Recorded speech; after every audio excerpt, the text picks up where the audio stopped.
I'm Coach Todd, head coach at NoLimitsTriathlon.com, and in this video, this is going to be a special video. I'm going to be doing an athlete interview with Andy. Now, some of you know Andy, but many of you don't.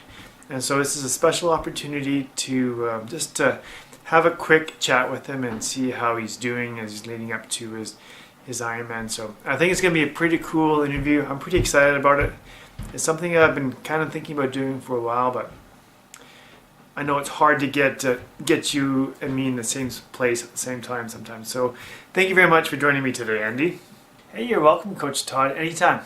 Okay, so you have your 14th Ironman coming up in this week, right? So you're racing on Sunday.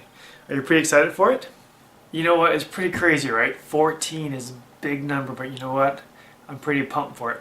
You know what, your training has gone really well this year, so I'm excited to see how everything comes together and what you can do on race day. So tell us, what have you done in preparation for your Ironman? Well, I started training for this Ironman back in October with No Limits. I had a great training plan from you, which is great. I took part in a lot of the No Limits training classes. So the brick classes on Saturdays, the swim classes, the open water swim classes, especially the last few months, got a lot of open water swimming in. A lot of great rides outside from Pritis area. Those rolling hills are magnificent. Took part in 3 training camps this year. The first one was in Puerto Rico in March. We did Hawaii in June, and then the last one in July was Calgary. So those things really helped me a lot in preparation for Ironman. So you're doing your 14th Ironman. That's a crazy number, eh? Yeah, I know it's crazy. 14, it's a big number. What are you most looking forward to about your 14th Ironman? You know what I'm looking forward to the most is a lot of times I'm doing an Ironman, I usually go into it injured or coming out of an injury. So like a broken leg, broken arm, falling off a mountain bike. There's always been some nagging injury. And this year I'm pretty good, although just a couple days ago we were building a fence and the damn gate fell on my calf. So there's always something that happens leading up to an Ironman, but hopefully it's all good. Today I took care of myself, had a massage, and doing chiro right after this. So hopefully all those things can really make my body great so that when I go to the race, I'm good. Because you know what? This year training has gone quite well, so I'm really excited to see what I can do on this Ironman. Okay, so you mentioned about executing a plan. So what is your plan? Do you have a plan set up? You know what, that's a really good question, but it's not an easy one to answer. So the plan consists of a lot of different steps, right? So you and I sat down last week and we came up with a really good plan for this upcoming Sunday. And so it's really going to start with 2 days out, you know, carbo loading, having a good night's sleep, what type of small exercises we're going to do in Whistler leading up to the race. So we're going to do a small swim, small run, a little tiny bike to make sure that the bike is all working. But then it comes down to race day. So even nutrition in the morning. I'm a type of guy who does not eat in the morning. What I'll do is I'll have a gel or some shot blocks 15 minutes before the start, wash that down with some water with electrolytes in it, and then I carry on to the swim. The swim, my plan for the swim is just to go nice and steady. It's 2 loops of Alta Lake. I'm going to start near the front, probably near the hour group. I think we have a rolling start. I believe we just lost the light, but hopefully that's not going to be a big deal. Your light's still on, which is good, but my light just went up. It's no big deal, right? The T1, I want it to be really fast. I'll have my suit on underneath. All I do is take off my wetsuit, goggles, swim cap, go through the bag, put on the helmet, sunglasses. I'm going to take my shoes, run with my shoes to the bike, and then run with the bike with the shoes to the mountain line. Once I'm past the mountain line, I'll put on my shoes and I'll run.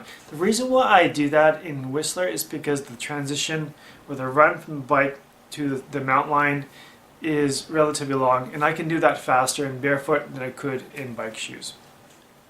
When it comes down to the plan for the bike, last week we did a 30-minute threshold test. So based on the results of that test, we came up with some really good targets for the race. So what power to hold, what heart rate to hold, and what perceived effort to hold. So I have all those written down, so I know what to hold throughout the whole ride.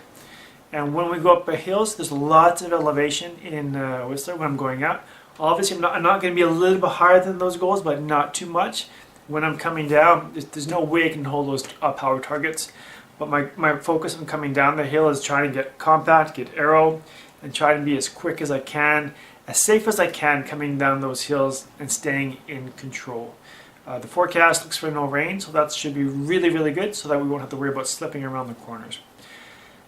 And then really the bike is just about steady pacing, and nutrition can be really, really important on the nutrition. So my nutrition plan is very simple. So every 30 minutes I'm going to be trying to take in about 100 calories plus fluid. I want to try to get in 1 bottle of fluid an hour. So I'm going to have calories in the bottle, I'm going to have calories in the form of gels or shot blocks. I'm going to be looking to get in about 250 calories per hour. In addition to that, I'll be taking in salt using base salt. I'm a big fan of the base salt. I think it works really, really well. When I come to T2, my goal is to get off the bike and onto the run in less than 3 minutes. I don't have to do a lot of stuff. I just have to take off my helmet, put on my sunglasses, put on my hat, socks, shoes, go. And so I'm not planning on having a picnic in transition or I want to spend as little time as possible in transition. When I get out to the run, you can be very careful on that first kilometer, the first mile, so that you're not going too hard. Again, I know the heart rate that I want to hold, I know the pace I want to hold. So that first mile, I'm going to be very attentive to the pace. I don't want to be pushing it too hard because this is how it's going to set me up for the rest of the run. And the run is where I want to shine. I want to have a good day. I know the course really well. It's been my 4th time doing it. So I'm keen to, again, have a nice, steady run. Stick to a nutrition plan. I'm going to take all my nutrition from the aid stations except for my special needs. And in the special needs, I will have some gels and shot blocks and extra salt if needed. So I think the plan is pretty good. I'm looking forward to executing the plan. Well, you know what? That sounds really good. And I think it's really important for you and other athletes to have a plan set up so that you know in your mind what you're going to be doing. Because I know that an Ironman is very hard. It takes a lot of, it's very stressful. So if you don't have a plan, you're just kind of doing things willy-nilly. So it's great to see that the plan, and the plan I think is going to work well. And as you know, we talked about this, if things kind of go off, then you need to adjust the plan, right? Yeah, you're right. Sometimes we will need to adapt and adjust to a plan based on the weather. Like if it gets really hot, we'll have to take in some more salt or some more fluids. But that's the key to an Ironman is you come up with a plan, but if you need to adjust and you need to adapt as the day goes on, because you never know what the day is going to bring. Hey, so this year you've traveled a bit. You've been to Puerto Rico, you went to Hawaii, and you went to Costa Rica. So what was your favorite training day of the year so far? You know what, that's a really good question. I'm going to take the answer that Sarah did for most of the training camps, or the training camp in Kona. She'd always say, Todd, I'm going to take 2. So the first one I'm going to do, my favorite day was in Puerto Rico. We were by a beach called Luquillo, and we were swimming there in the morning. The water was so calm, it was so warm. I remember breathing to my left and just looking at the beach and all the palm trees, and it just seemed just magnificent. It was just one of those beautiful moments. We're having a pretty good workout, just enjoying getting out of winter in Canada, and that was really fantastic. So number 2 was from the Hawaii training camp, and I believe it was I'm going to say day 2. And day 2 is where we rode from Waimea, and we went to the YPO Lookout. And to get there, we had to drive on the Mamalahoa Highway. We go down this really quite cool road that's snaky going down, and you go through the rainforest, and it's just spectacular. It's so nice. It's one of my favorite rides ever. So those are the 2 highlights of the training so far. Is there anything special that you do the week before your Ironman that you could tell people that, hey, if you do this, it can help your Ironman? You know what? That's another good question. The year that I qualified for Hawaii, which is many years ago, I stayed at a good friends of mine condo right by by the finish line, and they fed me this dinner that was great, and but it was simple. It was barbecue salmon, rice, and a salad. And because I had that meal, I felt like I was a Superman, and I had a great race. And ever since that year, I try to replicate that same meal. So I do, this is the day before, so I'll have some kind of fish, rice, and salad. Keep it very simple, and just know that I'm ready to go. I also like to have 2 days before the race, I will carbo load. I'll have a big thing of pasta. 2 days before, I like to have a good night's sleep, just in case I don't sleep the night before. And I like to get new tires on the bike. I like to increase or decrease my chance of getting a flat tire on the course. So those are some things that I like to do before the race. Hey, the temperature for race day, it looks like it's going to be around 29 degrees. That's pretty warm. Does that bother you at all? Are you worried about that hot temperature at all? You know what? I'm not really worried about the heat. We've trained well and raced well in the heat. Calgary's been a warm summer so far, so we've had some really good temperatures, some warm temperatures. The races that we've done in the training camps, Puerto Rico was hot, Kona was hot, and Calgary was hot. So I'm not worried about that. I know how to race in the heat. We're going to use the salt, we got electrolytes, and we're going to use for racing what I like is sandwich baggies. Now you came up with this idea for Puerto Rico, remember? That was great. What you do is you take a sandwich bag, you go to an aid station, ask for ice, they put the ice in. So now you have an ice pack. Instead of running with the ice in a cup, you've got it in a sandwich bag, so you can hold it. You can take this bag, put it in your back, you can put it in your chest. If you've got 2 bags, put one in your front, put one in your back. And it's a really great way to cool off the body. And if you want to take it out, you can take it out, put it on your face, cool off your face. You can put it on your head, put the hat over top, so the ice isn't going to go anywhere. It stays there under your hat. I think it's a brilliant way to race a hot temperature race. So if you guys are doing a hot Ironman, I highly recommend getting the bags, like going trick or treat, put some ice in it, and away you go. What are you going to wear there? Like, do you have any special clothing that you like to wear on your race day?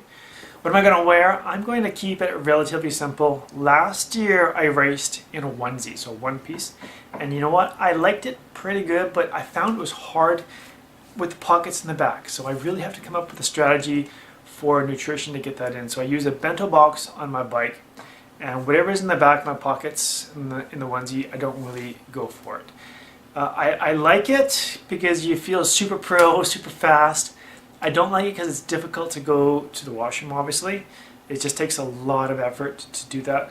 But I'm going to keep it simple and try and use the one piece for swimming, biking, and running, so I won't have to put on any extra clothes. I might put some clothes into the bike to run bag just in case things are going bad and I need to change plans. If I have the gear there, then I can switch it out. So that'll be like a worst case scenario. Hey, you mentioned that you qualified for Hawaii a few years ago. Is that something on the radar at all?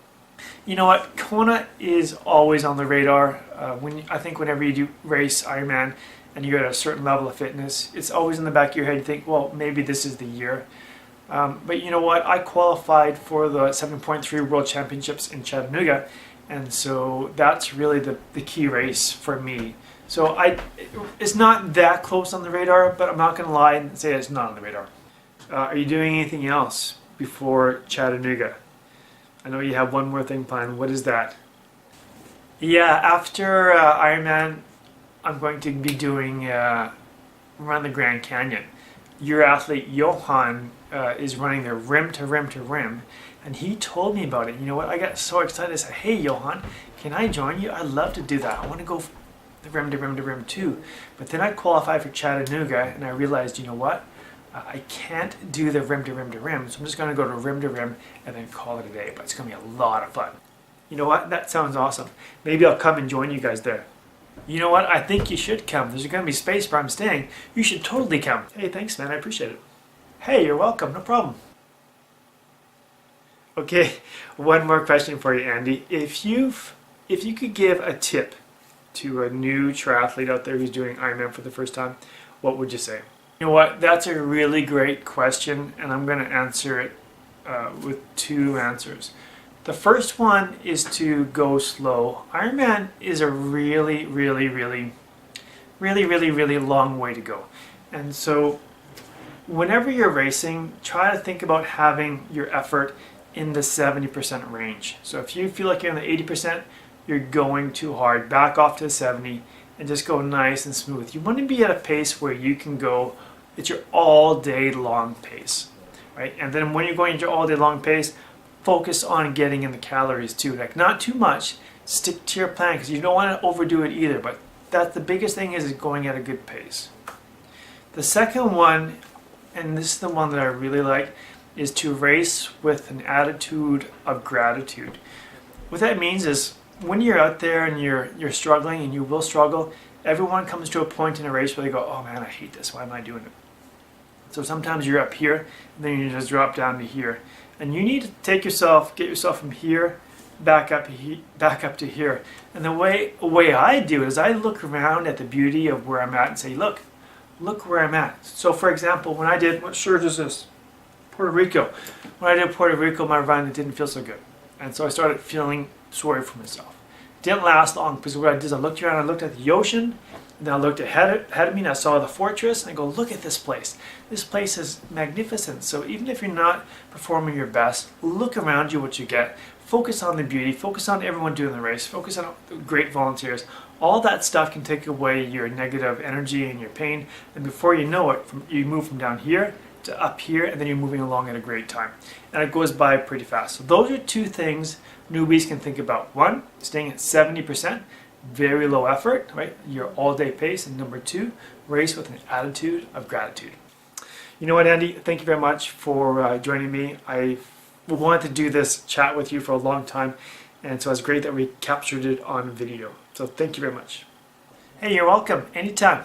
Hey, just to know, some of your athletes are saying, hey Todd, what are you trying to grow on your face there? You know, you may want to, I don't know what you're doing there. Maybe you want to shave someday. You know what, I will at some point. I'm not sure when, but I will soon. And don't get so pushy, Andy. Okay, Todd, sorry. It's okay, it's okay. All right, on that note, I want to wish all you guys who are doing an Ironman this summer good luck. Andy will be doing his 14th Ironman, so good luck there. I'll be out there cheering, and I'll see you guys out there. This is Coach Todd saying thank you very much. Andy, thank you. No, thank you, Todd. Thank you very much. I enjoyed the interview. Hope we can do it again. And happy training. See you later.